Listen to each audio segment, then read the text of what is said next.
You're watching the Honolulu Mayoral Debate, presented by KITV4 News and CivilBeat.com. Welcome back to the Honolulu Mayoral Debate. It is time now for questions from those watching at home, online, and on their smartphones. We go to Laura Yamada in the KITV4 Web Center. Laura? Well, we have a question for Ben Cayetano first. This is a question about tourism. Tourism is such an important part of the city income. What ideas do you have to further impact tourism dollars in our city and state? Well, thank you. You know, I've supported tourism for a long time. My administration established the Hawaii Tourism Authority. We built the State Convention Center on time, on budget, and we've provided other kind of services to the tourist industry. I will continue to support tourism, and one way you do that is to keep the resources that we have here clean, and the environment clean. And you know what? Don't build something like the rail system that's going to block half of the city and make us look like Chicago. Sir, your rebuttal. You know, I think that as mayor, we definitely have a critical role teaming up with tourism, particularly on this island. It is the economic driver for the state coming out of Waikiki.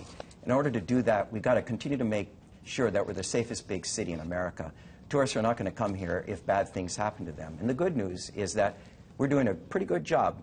The men and women in blue, the firefighters, and the paramedics and lifeguards are doing a fantastic job. And, you know, I think it's partly because we've teamed up. I've teamed up with them. You know, I've gotten the endorsement of some of those folks because they see me as someone who wants to work to continue this. That, by far, is the most important thing we need to do. Okay, we have a question now for Kirk Caldwell, and this is a little bit of a twist on a rail question for you. Since the rail stations are going to be elevated, if the elevators break down, will the stations close until it can be repaired and inspected? We're short on inspectors already, possibly compounding the problem. To you, Kirk Caldwell.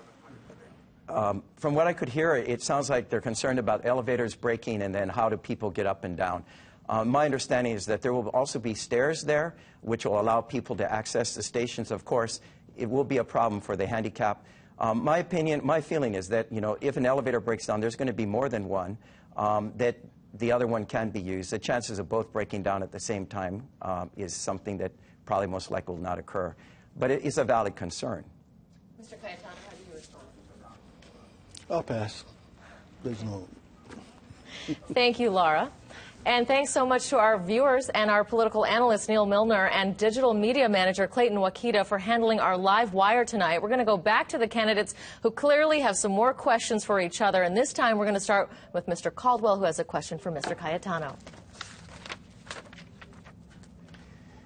Okay, Ben.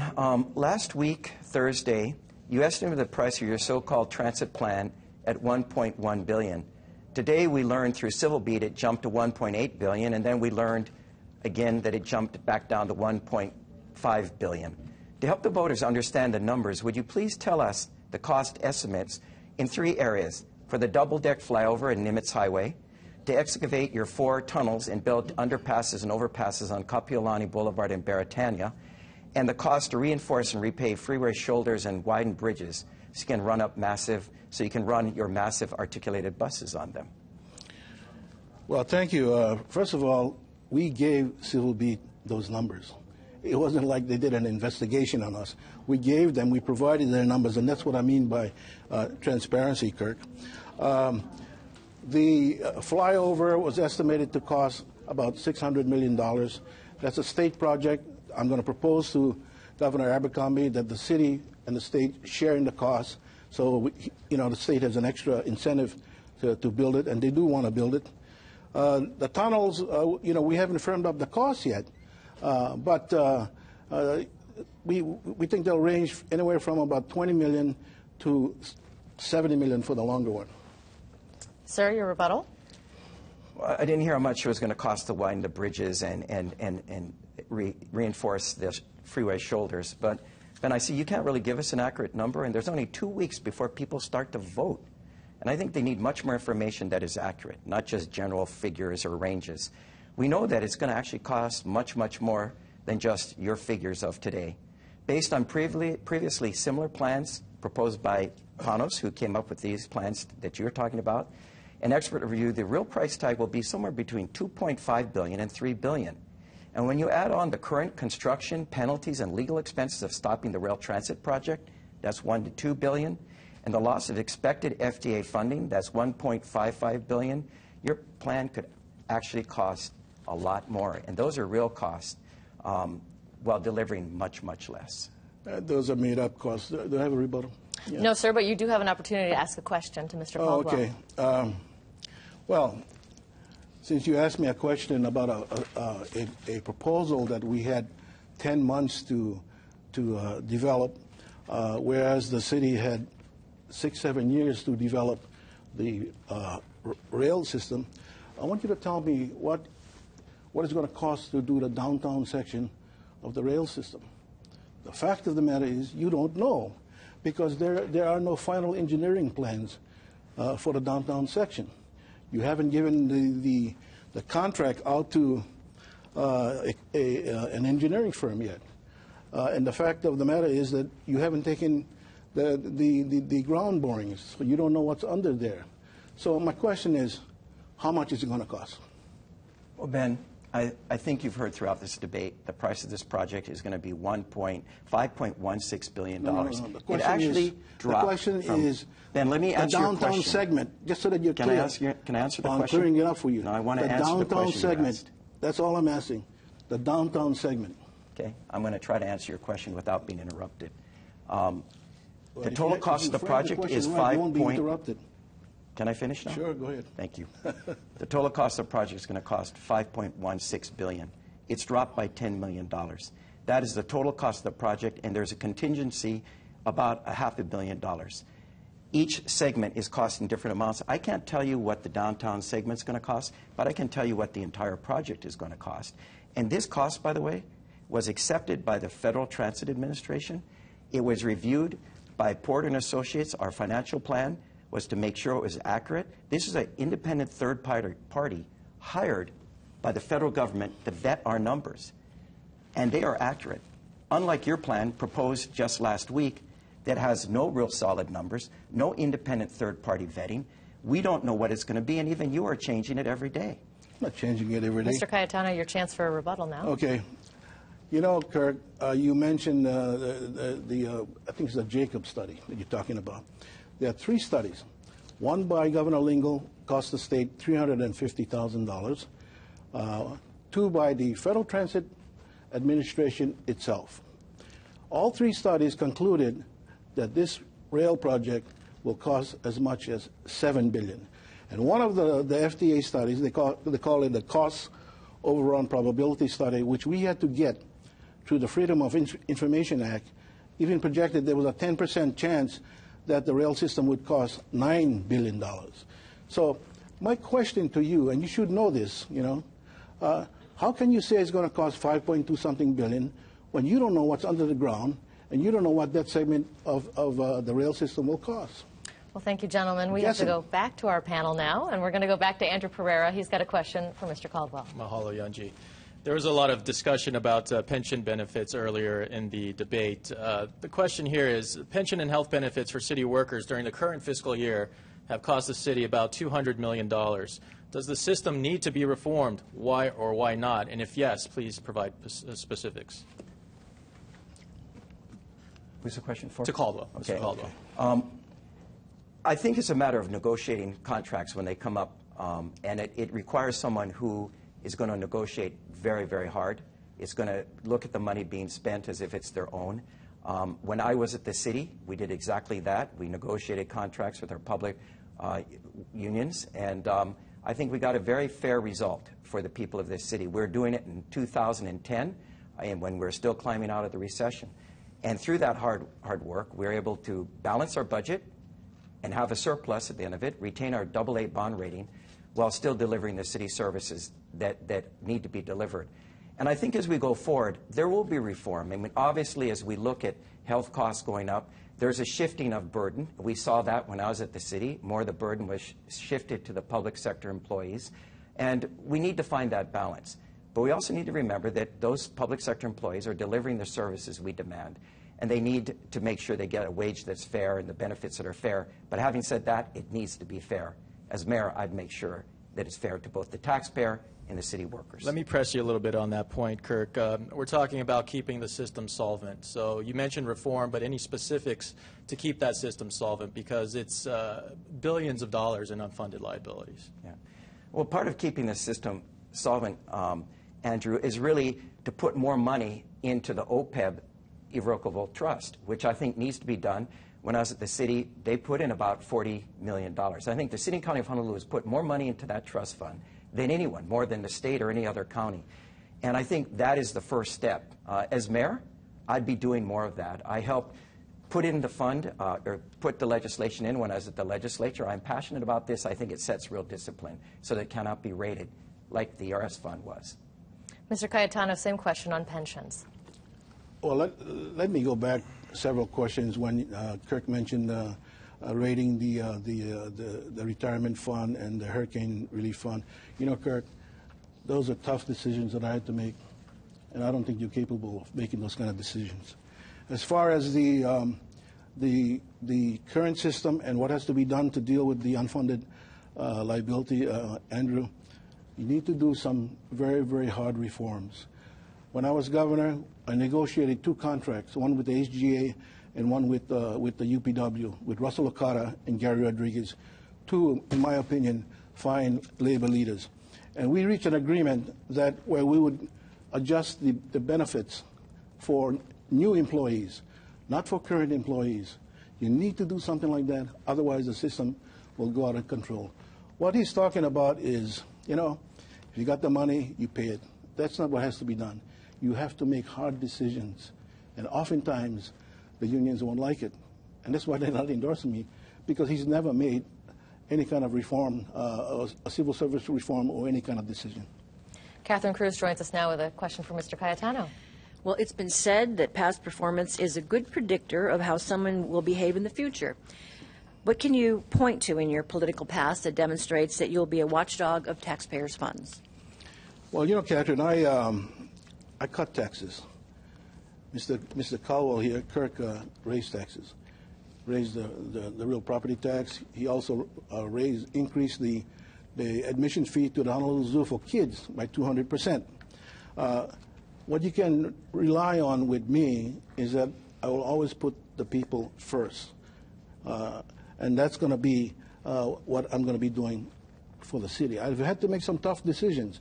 I've had to make decisions in which people who supported me for many, many years were upset because what I did was not in their particular interest, but in the interest of everyone. That's how I approach government.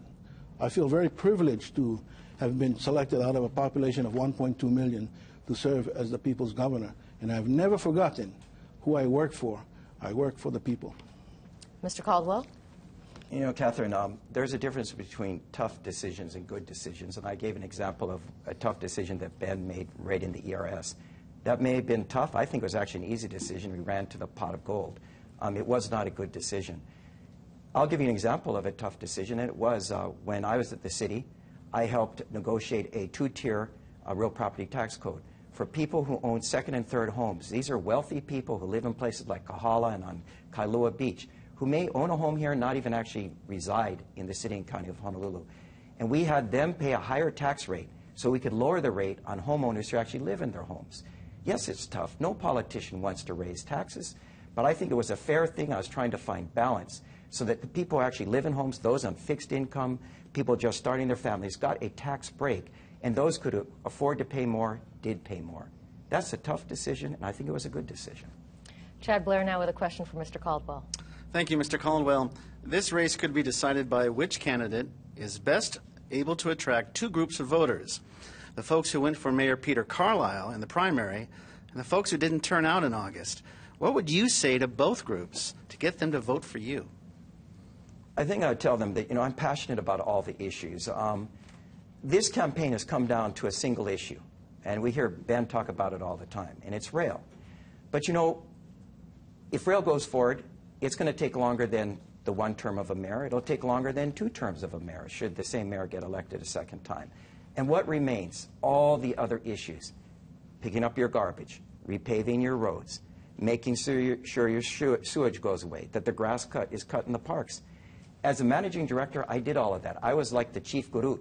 You know, I was the COO. I understood how that system worked, and you know what? I loved it. I mean, it was the best job I ever had in my life because I could make a difference every single day in an immediate, up-close and personal way. I want that job back so I can continue doing it. And I think that's what a mayor's job is all about. Very different than the job of governor. Mr. Cayetano, what would you say to those voters? Well, I'd say that both jobs are not that much different. They require leadership, not management. You know, managers do what leaders want them to do. Leaders do what they think is right, and that's what I would bring to the city government. And I'll tell people out there who didn't vote in the primary, but will vote in the general, we need to bring some fiscal sanity back to City Hall. That's my creed. That's my campaign. It's not just about rail. It's about bringing the spending, the reckless spending at City Hall under control. Andrew Pereira now with a question for Mr. Cayetano. Let's diverge a little bit from the rail transit project, but this touches on rail because one of these planned communities is next to the rail line. The Big Ho'opili Master Plan Community in Eva and the Koa Ridge project near Mililani have cleared the State Land Use Commission and will soon be before the City Council for various permits and approvals. Do you think that there is enough water to accommodate big developments like that? Specifically, what do you think the city should do to make sure that this is managed properly? And this question goes to Mr. Cayetano. Well, let me say that I was opposed to the reclassification of Ho'opili. I find it interesting that Kirk supported both the reclassification of Ho'opili and Koa Ridge. I think that preserving prime ag land is very, very important. Those two particular parcels or subdivisions will take about half of our 45 acres of prime ag land. Now, they also add to urban sprawl, which is what Mr. Caldwell here says that he's against. So the question of water, that's something I'm going to have to look into. But let me say that when I was governor, my feeling about the importance of agriculture and the environment led to me buying the Waihole ditch so that we would assure that enough water would come on this side. Other than that, I don't have the details right now. Mm-hmm. Mr. Caldwell? I support both Ho'opili and Koa Ridge, and the reason is simple. It's about building housing for our children and grandchildren. We have the highest housing costs almost anywhere in the country, and it's supply and demand, and we need to build more housing. And both of these projects are within our urban boundary. As you know, our general plan that's revised every 10 years, is up for revision again, has growth inside this urban boundary. Both Ho'opili and Koa Ridge are inside. And under the general plan that Ben was part of when he was the governor, 60% of all the growth on this island is going to be out in that plain that we're talking about. And therefore, it is about building housing out there. Now, within that, I do support ag land, and I helped get the important ag land bill passed at the legislature in the 11th hour and worked very hard. We tried for 30 years, and we finally got it passed. And I think it's a balanced approach, but we need to build more housing, and it's in the area where the general plan says it should happen. Catherine Cruz has the next question for Mr. Caldwell. What is your vision for Honolulu? What would you do to make this a world-class city envied for more than its beaches and resorts? You know, I think we have great bone structure already. It's an incredibly beautiful city with incredibly beautiful people. And for me, my dream and vision is really to rebuild our infrastructure in the urban core. So that means rebuilding our sewer system so it has capacity for generations to come, and our water system the same. And I'm also passionate about rail for that reason. If we can build this infrastructure within the urban core, inside the urban growth boundary, in the most dense part of our city where rail is running, then I think we can use our urban zone lands more efficiently, smaller footprint, living more vertically, like Neil Abercrombie's proposed 650-foot tower. So we're using our lands better. And when we do that, we maintain our parks so people can live closer to work and home. They can walk across the street to Ala Moana Beach Park or Kaka'ako and all these other beautiful treasures we have. And when we do that, what happens, Catherine? We keep the country country. We make our city a little bit more city. We love it a little bit more as a city. And we keep the country the way it is. So Kailua, Kaneohe, North Shore, Waianae, and all these other areas, Waimanalo, remain the way they are. And the only way we can do that is by building the infrastructure here in town. Mr. Cayetano, your vision for Honolulu? I think it's important that whatever we do, whatever decisions we make on behalf of the people of this state, are consistent with our culture, the values of our people, and the beauty of our environment. That's why I'm against this rail project, because it does not accomplish any of that. It disrespects the Hawaiian culture by just plowing through Iwi along Halikawila Street.